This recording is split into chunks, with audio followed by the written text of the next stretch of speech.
This is the iPhone 14 Pro Max, and this is the iPhone 17 Pro Max, and it's cool and new and you probably want it. But should you upgrade from the 14 Pro Max to the 17 Pro Max? Well, in this video, we're gonna put these two devices side by side and look at everything from the camera and the speakers and the CPU and the battery and the Wi-Fi, everything to see if it makes sense to upgrade. But of course, we gotta start with the most obvious difference between these two devices, and that is the design. Starting with the iPhone 14 Pro Max in deep purple, this was the third generation of the flatter iPhone designs that started with the iPhone 12. It looks very similar to those devices with basically a bigger camera bump, but other than that, you still have the stainless steel on the sides all the way around that are very fingerprinty, and the device is a little bit heavy. But those flat sides do actually help with grip, in my opinion. I feel like I have more control over this device because there's more surface area for my hand to grip onto. It's also easier to pick up on and off a table than a more rounded device. With the iPhone 17 Pro, of course, we now have a big, bright, bold color with cosmic orange. For the first time, we've been asking for colors for a long time, and they finally gave us, well, just one for now. The camera bump has become the camera plateau, which is, it's big. There's no other way to say it. But this whole iPhone is basically machined out of one piece of aluminum for a big, strong unibody enclosure. The sides of the device are more of a matte finish. They're not really shiny and don't really pick up fingerprints, which is really nice, but it is a slightly more rounded device, just like with the iPhone 15 and 16 Pro, which makes it just a little bit more difficult to get off of a table or a flat surface, and I have dropped it a few times just trying to pick it up. On the back here, you do have this different new design, this kind of cutout for this glass piece here, which is really for MagSafe, so you can wirelessly charge your iPhone. And overall, the 17 Pro is just ever so slightly bigger than the iPhone 14 Pro Max in basically each dimension. As far as weight goes, the iPhone 14 Pro Max is 240 grams, and when the iPhone 15 Pro came out, we were all super happy about how light it was because they moved to titanium. Well, that weight has been going up slowly since then, so the iPhone 17 Pro Max is 233 grams, just 7 grams shy of the 14 Pro Max. So unfortunately, some of the weight has been put back on, but it's still not a heavy device, I guess. On the left side of the iPhones, you're gonna see a difference. On the 14 Pro Max, there is the ring mute switch that you've had since the original iPhone. And on the 17 Pro Max, you're going to find the action button, which you can use to map to a number of different actions. I like to use mine to open the flashlight because it makes it super convenient when you're fumbling around in the dark. On the top, you have a 5G cutout on the 17 Pro Max. And on the right side, you have the cutout on the 14 Pro Max. In lieu of that, on the 17 Pro Max, you have the camera control, which allows you to open up the camera or control basic functions and features of the camera as well. And of course, one of the biggest changes between these two devices is the Lightning port on the 14 Pro Max and the USB-C port on the 17 Pro Max, which does allow you to connect other devices or use the Pro Video features with external storage, or even connect a whole desktop setup to your iPhone. When it comes to battery life of the Pro Max iPhones, I have had zero issues since at least the iPhone 13 Pro Max, although the Pro Max iPhones have had fantastic battery. Although this year does get a pretty decent upgrade, up to 39 hours of video playback on the 17 Pro Max versus 29 hours originally on the 14 Pro Max. That's a pretty big upgrade if you're moving from 14 to 17, but not only because of that difference, the 29 versus 39 hours, but also because the battery in the 14 Pro Max is a couple of years old at this point, so there's probably some degradation, causing even less battery life. So jumping to the 17 Pro Max is going to be huge. If you look at my usage over the last few days of the 17 Pro Max, you'll see that as an example, yesterday, I used 57% of the battery from when I woke up in the morning till when I went to bed, and I used 6 hours and 50 minutes of screen on time. That is crazy amount of time. That is super unhealthy, but that goes to show that the battery is pretty darn good. Mostly using YouTube, Safari, camera, just kind of basic things. Going back to the previous Sunday, I used 7 hours and 45 minutes of screen time with 73% of the battery. So I'm using this iPhone all day from sun up to sundown and even to bedtime, and not even getting anywhere close to actually coming to 100% battery usage. When it comes to wired charging of these two devices, the iPhone 14 Pro Max can get up to 50% in 35 minutes, and the iPhone 17 Pro Max can get up to 50% in just 20 minutes, which could be a big deal if you're in a hurry. When it comes to wireless charging, the 14 Pro Max can charge up to 15 watts with MagSafe, and the 17 Pro Max can charge at up to 25 watts with MagSafe, which is perfect because I want to show you the new MagFlow magnetic power bank from today's sponsor, Ugreen. This Ugreen battery fully supports the Qi 2 standard and provides ultra-fast 25-watt charging to your new iPhone. In fact, it can charge an iPhone 17 Pro Max from 0 to 50% in about 38 minutes, making it your smart charging choice for iPhone. The MagFlow magnetic power bank snaps right onto the back of the iPhone with powerful magnets, and the LED display shows the battery charge level in real time. If you look closely, you will see that the carrying strap is actually a built-in USB-C cable with 30-watt power delivery that can be used to fast charge another device or recharge the MagFlow. That, along with the additional USB-C port, means you can actually charge 3 devices at the same time. And at 10,000 mAh, this airline-friendly MagFlow magnetic power bank can fully charge an iPhone 17 Pro Max up to 2 times, making this perfect for commuting, travel, and everyday needs. And if you're looking for 25-watt charging at home too, check out the Ugreen MagFlow magnetic wireless charger, which can also charge 3 devices at the same time. So if you want the best 25-watt charging for your new iPhone, check out the Ugreen MagFlow lineup using the links in the description down below. And my thanks to Ugreen for sponsoring this video. When it comes to the display of the 14 and 17 Pro Max, there are more similarities than differences. The 14 Pro Max is a 6.7-inch display, and the 17 Pro Max is just 6.9 inches, which is just barely bigger. They're both Super Retina XDR OLED displays that have 460 pixels per inch. The 14 Pro Max has the original ceramic shield with anti-reflective coating, and the 17 Pro Max has ceramic shield 2 with like 7 layers of glare reduction.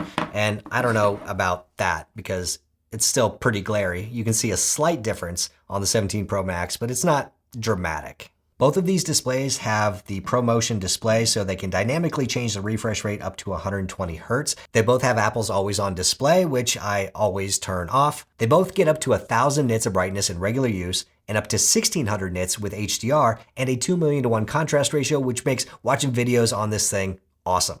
When using the devices in direct sunlight, the 14 Pro Max should get up to 2,000 nits of brightness, compared to 3,000 nits on the 17 Pro Max. However, in my testing outside, right in the sun, I saw absolutely no difference in the brightness between the two displays. There definitely was not a 50% brightness increase on the 17 Pro Max over the 14.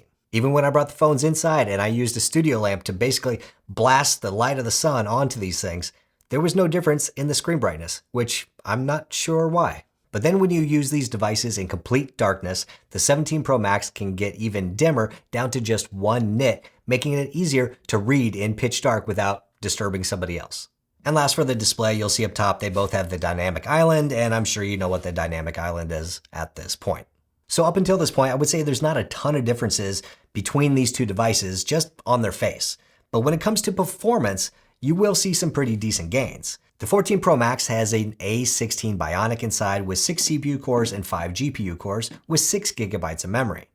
The 17 Pro Max has the A19 Pro with 6 CPU cores, 6 GPU cores with neural accelerators, and 12 GB of memory.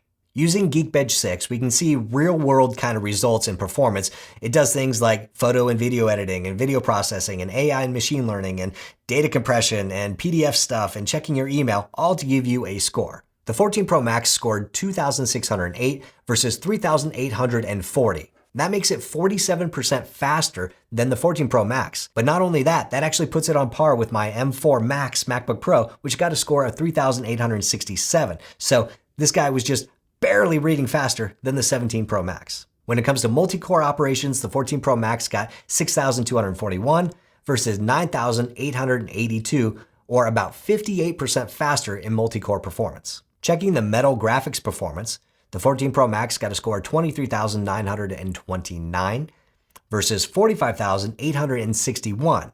That makes the 17 Pro Max about 129% faster in Metal performance. When it comes to graphics and games that utilize ray tracing, the 17 Pro Max has the ability to do ray tracing and the 14 Pro Max does not. In this test, the 14 Pro Max got a score of 14 frames per second and the 17 Pro Max got 43 frames per second, or 3 times faster. Next, I wanted to see how hot these devices got under load, especially since the 17 Pro Max has this new vapor chamber inside. So I ran the 3D Mark Wildlife Extreme Stress 20-minute test, and well, it wasn't that different. The 14 Pro Max got up to 114 degrees or 45.5 degrees Celsius, and the 17 Pro Max got up to 109 degrees or 42.7 degrees Celsius. So yeah, I was kind of surprised that they were only a few degrees different, but during that test, how did they perform? Well, at the start of the test, the 17 Pro Max was averaging around 40 frames per second, and the 14 Pro Max was averaging around 23. But after just a couple of loops of this test, both iPhones dropped frame rates significantly. When it comes to regular everyday performance between these two devices, you might be surprised to see how little difference there actually is. Even though this iPhone is so much faster in benchmark tests compared to the 14 Pro Max, there's really no difference in regular day-to-day usage. Opening all the apps that you probably open are going to open in about the same amount of time.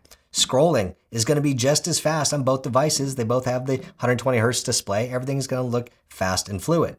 Going to more and more apps, just opening more, just everything feels basically the same in regular everyday usage. Like I said, it's kind of crazy how similar they feel. Even playing my favorite mobile game, Call of Duty, side by side with these two devices, both on high quality and high frame rate, there is basically no difference between them. They both play fast and fluid, and I'm just as bad on the 17 Pro as I am on the 14 Pro. All right, now let's talk about what arguably may be one of the most important reasons to upgrade your iPhone, and that is the cameras.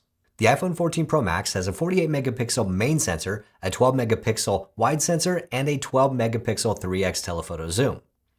The 17 Pro Max is 48 megapixels across the board on the back, including the main, wide, and a 4x telephoto zoom. On both of these cameras, you can crop into the 1x sensor and zoom to 2x, but on the 17 Pro Max, you can crop into the zoom lens and go from 4 to 8x. And with digital zoom, the 17 Pro Max can go up to 40x on the camera, whereas the 14 Pro Max can go up to 15x. And I mean, that's a lot of reach. Check out how far you can go with this thing. So if we just look at the wide angle lens on both of these devices, we're going to see a couple of themes that kind of ring throughout all of them. The first one being HDR on the 17 Pro Max is a lot better. If you look at the clouds on the 14 Pro Max, they're completely blown out versus over here on the 17 Pro Max. It also seems like Apple has toned down the processing and the sharpening of things on the 17 Pro Max. So if we just zoom into these leaves, you're going to see all of this very sharpened, just kind of crap over here. And over here on the 17 Pro Max, it's softer, but it doesn't look ultra processed or fake. With the 1X, we'll see similar stuff. If we zoom in here to the weeds at the bottom right, you're going to see that the 14 Pro Max is sharpening the crap out of stuff, and the 17 Pro Max is just leaving things a little bit more natural. And if we zoom a little bit further out on the left side of the road, I mean, this thing barely even looks like a tree over here on the 14 Pro Max. Using the same lens and just cropped into the sensor on both of these, you get a little bit further reach, but you can see I kind of messed up the photo on the 17 Pro Max, and this one ended up a bit fuzzy or blurry. So here's a different example of a magnolia tree, and if we zoom into the pods here, the 17 Pro Max actually looks worse over here, in my opinion. It looks over-sharpened and processed compared to the 14 Pro Max, but if we scroll down to the fence looks very processed and sharpened compared to the fence on the 17 Pro Max. Moving on to the zoom lenses, the 14 Pro Max, of course, is 3x, and the 17 Pro Max is 4x, so it has a little bit longer of a reach. If we zoom into the crossing sign over here, both of them look not super great, but the 3x lens on the 14 Pro Max, again, is just kind of making up stuff on this post. It's not even like it's pulling information from the sensor, it's just like creating stuff. Here's an example of the cropped in 8x mode on the 17 Pro Max compared to the 3x telephoto zoom on the 14 Pro Max.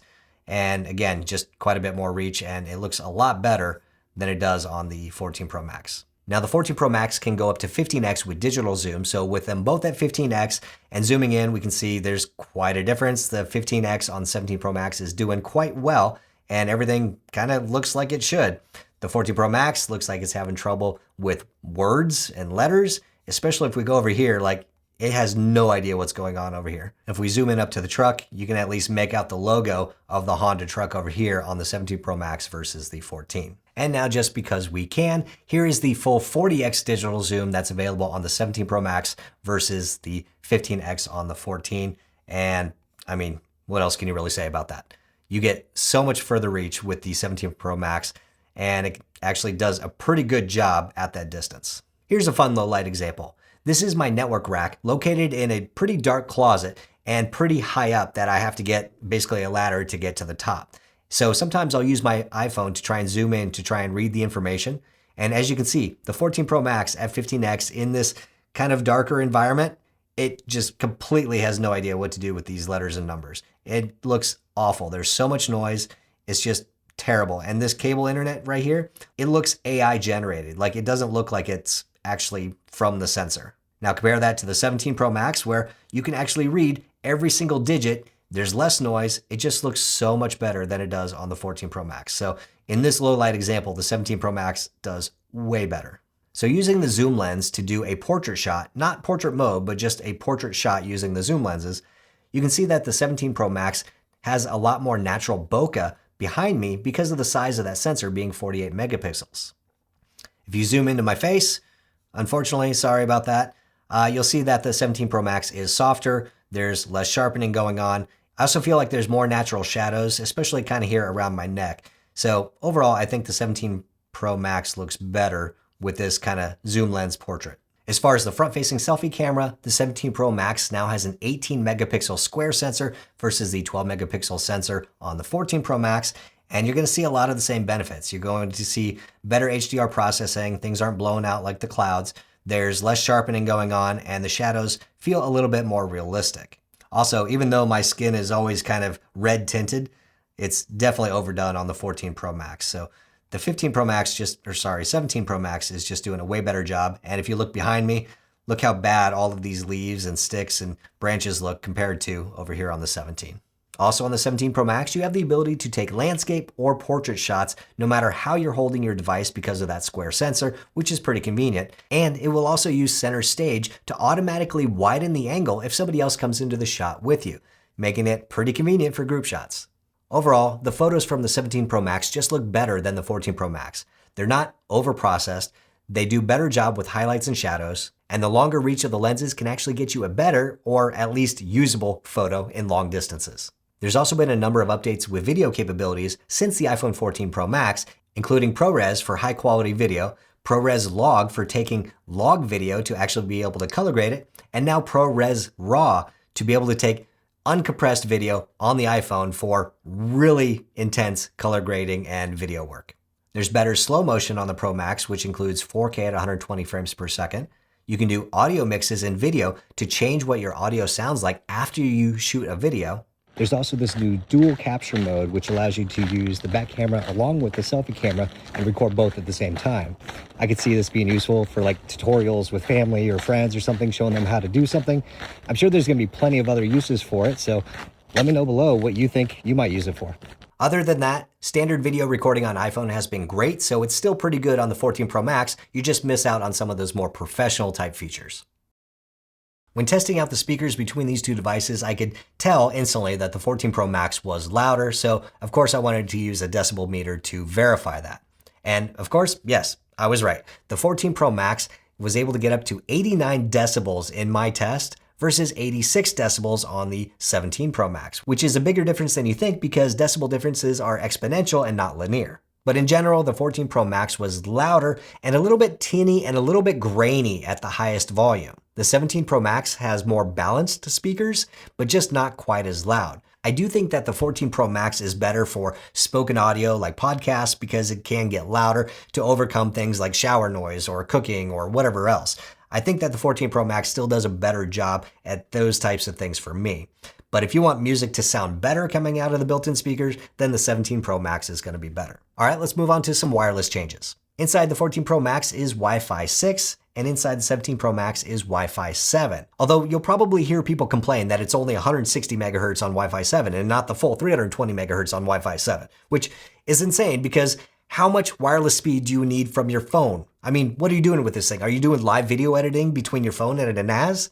No, you're probably not. Here's an example of the speed test I get on my local network using a Wi-Fi 7 access point on a 10 gigabit network. On the 14 Pro Max, I get nearly a gigabit per second of download speed, which is a lot. And sure, I can get almost double that on the iPhone 17 Pro, but again, what are you actually using your iPhone to do? Like, what are you transferring? What are you doing that you need that much bandwidth? So 160 hertz Wi-Fi 7 is more than enough for your phone, and I would argue that Wi-Fi 6 speeds are probably more than enough for 99.8% of you. Inside the 14 Pro, you're going to find ultra wideband, which allows you to find things like your keys or AirTags or unlock your car. And the 17 Pro Max has the second generation ultra wideband, which basically gives you more precision with those same things. There's also a thread radio in the 17 Pro Max and another GPS band, and it gets Bluetooth 6 versus Bluetooth 5.3 on the 14. All right, the last, I guess, big difference between these two devices is Apple Intelligence. The 17 Pro has it, The 14 Pro does not. And what do you get with Apple Intelligence? Well, I guess that's kind of debatable, but one of those things is visual intelligence, which allows you to basically take a picture of or scan an object and get more information about it or try and buy it or something. I don't know. There's live translation, which is pretty cool because you can have conversations with people in different languages and your AirPods will basically translate things in real time into your ear, or you can just use the display. There's also cleanup in photos, which is pretty cool. So if you have things in a photo that you want to remove, you can do that by tapping on the settings down here and then tapping on cleanup. And then it's going to ask you to just tap on something that you want to remove. So I want to remove those cars. Bam, cars are gone. That's pretty neat. I want to remove that person. And there we are. The photo looks a lot better without those things in it. Oh, somebody back here. Let's get rid of them. All right, now it's perfect, right? Almost. There's also Genmoji as part of Apple Intelligence, which allows you to create your own emojis and send them to your 12-year-old friends, I guess. And there's the writing tools, which can help you proofread an email or rewrite something to change the tone of it, or it can summarize what you have written or create lists or tables or some other little things as well. And I'm not even going to touch on the Siri Apple Intelligence stuff because it was announced a long time ago. We have no idea when it's coming out. It basically doesn't exist until it does. So that's definitely not a reason to upgrade right now. So those are all the differences between the iPhone 14 Pro Max and the iPhone 17 Pro Max. Should you upgrade from the 14 to the 17? I would say yes, if you either need the camera or the battery.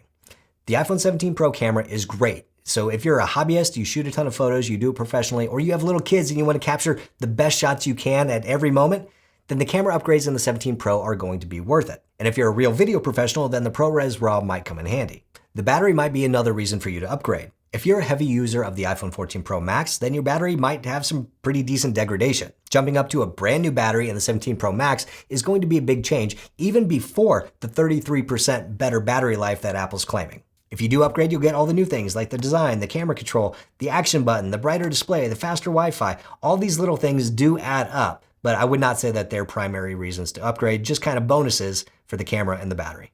As far as your everyday regular performance, I don't think there's going to be much difference whether you're surfing the web or checking social media, watching videos, or playing casual games. The iPhone 14 Pro is going to basically behave and perform very similar to the 17 Pro Max. So if you're just a casual user, it might not be worth upgrading, again, if you don't need the camera or the battery. But what do you all think about the differences between the 14 Pro Max and the 17 Pro Max? Are you considering upgrading? Let me know in the comments down below. And if you are going to be upgrading, you might want some help actually migrating your data from the old iPhone to the new one. I can help you out with that too by checking out this video right over here.